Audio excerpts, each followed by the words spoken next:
The rest of the story. There had been an investigation. The trail of dead bodies had led to a likely murder suspect. Baker received orders from headquarters, take 3 policemen, go to the brownstone at the corner of Park Avenue and 67th, and bring Mallon back alive.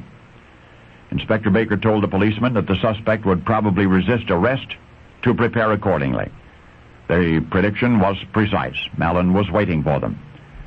When the authorities entered the premises, the culprit, armed with a long kitchen fork, lunged at the inspector, barely missing, then fled. More than that, vanished.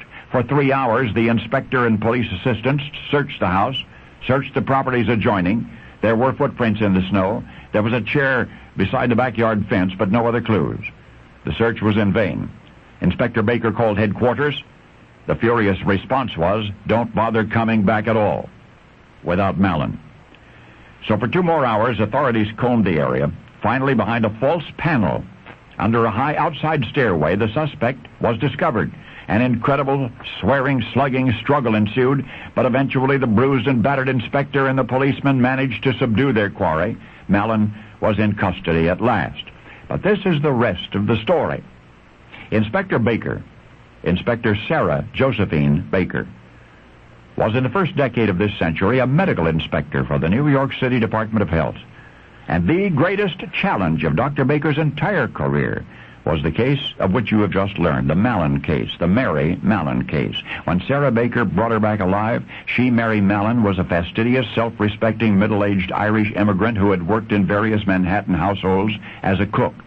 Posterity would remember her only as the unwitting and impervious transmitter of a deadly disease, as her enduring nickname suggests, for she was the original Typhoid Mary. When the health department finally deduced it was she who was responsible for the growing epidemic, Sarah Baker was dispatched, told only to interview her and to retrieve blood and urine samples.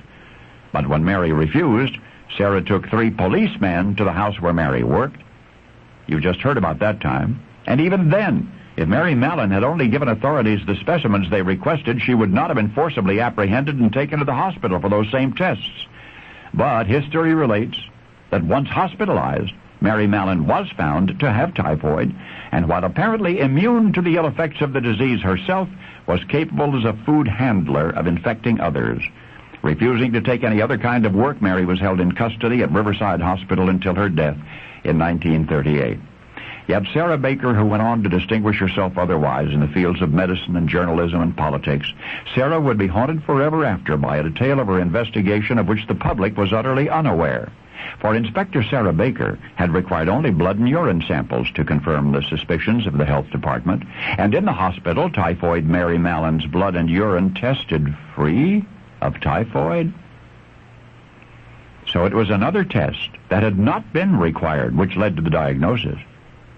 So what I'm saying is that if only she had cooperated with Sarah in the first place, Typhoid Mary would probably have remained free and infected thousands and maybe millions. And now you know the rest of the story.